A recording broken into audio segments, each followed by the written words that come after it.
ঈদকে সামনে রেখে শেষ মুহূর্তে বাড়ি ফিরতে ব্যস্ত নগরবাসী। শুক্রবার সকাল থেকে সময়মতো ছেড়ে যাচ্ছে ট্রেন, বাস টার্মিনাল ও লঞ্চ ঘাটে ঘরমুখো মানুষের উপচে পড়া ভিড়। লম্বা ছুটি ও যাত্রাপথে ভোগান্তি না থাকায় এবারে ঈদ যাত্রার স্বস্তি প্রকাশ করেছেন যাত্রীরা। নগরের সব কর্মব্যস্ততা শেষে নিরাপদে পরিবারের সঙ্গে ঈদের আনন্দ ভাগাভাগি করতে চান তারা। এদিকে ঢাকা ময়মনসিংহ, ঢাকা টাঙ্গাইল ও ঢাকা চট্টগ্রাম মহাসড়কে যানবাহনের চাপ বাড়লেও যানজট নেই।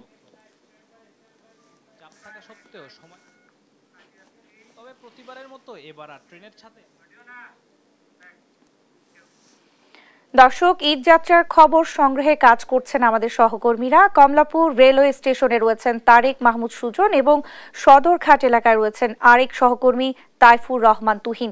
শুরুতেই চলে যাচ্ছি তারেকের কাছে।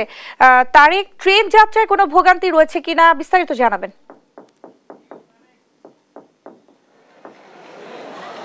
ন্যান্সি, এই মুহূর্তে আছি কমলাপুর রেল স্টেশন। আপনি জানেন দুদিন পরেই কিন্তু ইসলাম ধর্মাবলম্বীদের সবচেয়ে বড় ধর্মীয় উৎসব পবিত্র ঈদ উল ফিতর।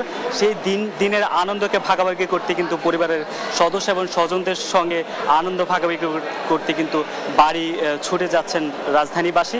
আমরা এখানে আরও অনেক আগে এসেছি। আমরা যে যাত্রীদের সঙ্গে কথা বলেছি তারা যেমনটা বলেছেন যে গত কয়েক বছরের তুলনায় এবার নির্বিঘ্নে কোনো রকম ভোগান্তি ছাড়াই কিন্তু তারা বাড়ি ফিরছেন ট্রেনে।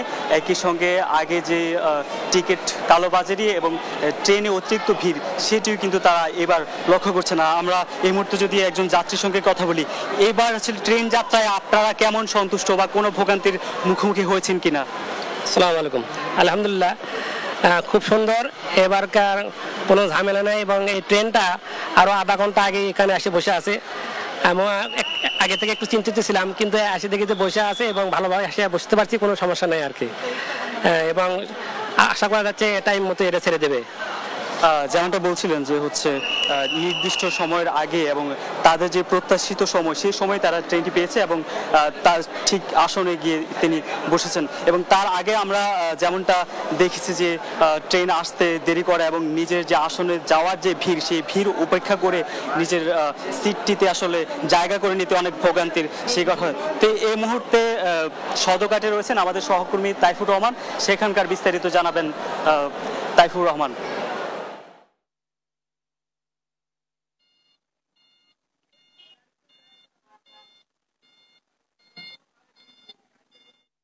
কমলাপুরে যেমন যাত্রী ভোগান্তি নেই, আমরা ঠিক দেখছি যে আসলে এই সদরঘাটে দক্ষিণ অঞ্চলের মানুষের যে ঈদ যাত্রার অন্যতম মাধ্যম লঞ্চ, আমরা সেই লঞ্চ ঘাটে কিন্তু আজকে দেখেছি যে বিকেল থেকেই আসলে যাত্রীদের যে উপচে পড়া ভিড় সেটি কিন্তু আজকে থেকে আমরা লক্ষ্য করেছি। আমরা দেখেছি যে সকাল থেকে আজকে 80টি বিভিন্ন রুটে কিন্তু লঞ্চ ছেড়ে যাবে। আমরা সকাল থেকেই কিন্তু আসলে এখানকার যে চিত্র ছিল সেটি ছিল যে আসলে যাত্রীদের এক ধরনের যে উপচে পড়া ভিড় সেটি কিন্তু আমরা লক্ষ্য করেছি। তবে প্রস্তুতি আসলে ভালো থাকার কারণে যাত্রীদের যে দুর্ভোগ সেটি কিন্তু আমরা লক্ষ্য করিনি। একটু যদি আমি দেখাতে চাই যে আমার পিছনে যে এখনও আসলে বিকেল থেকে অসংখ্য যাত্রী এই দক্ষিণ অঞ্চলের বিভিন্ন রুটে কিন্তু তারা বেশ কিছু লঞ্চ ছেড়ে গিয়েছেন, এখনও কিছু লঞ্চ কিন্তু যাত্রীরা অপেক্ষায় রয়েছেন।